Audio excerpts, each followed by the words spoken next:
Sesame Workshop.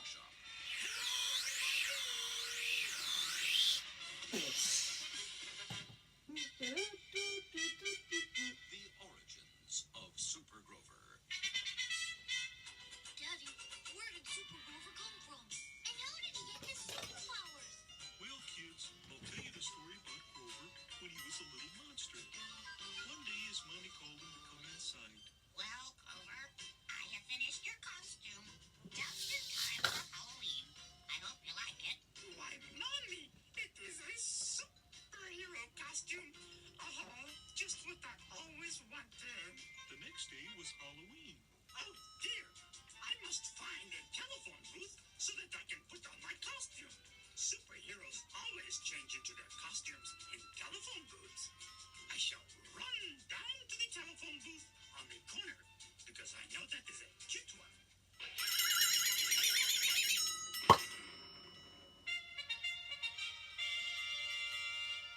Super Grover!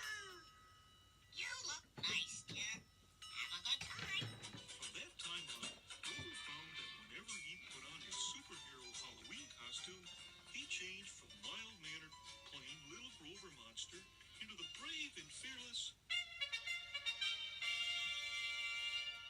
Super Grover! besides flying.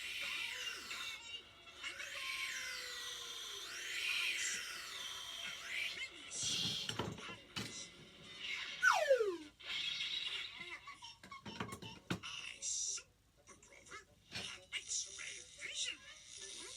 Sorry, Bert. And he has super strength.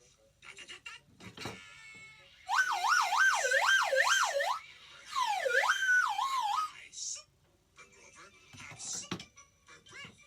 I will blow up these balloons in a jiffy with my super breath.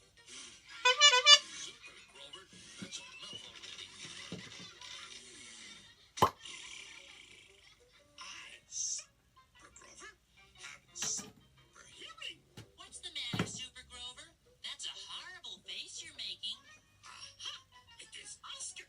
My super hearing tells me that, oh no, he has started practicing his violin. Oh, and I have super smell. Is Oscar still playing his violin, Grover? No, he has stopped. Then why are you still making that horrible face?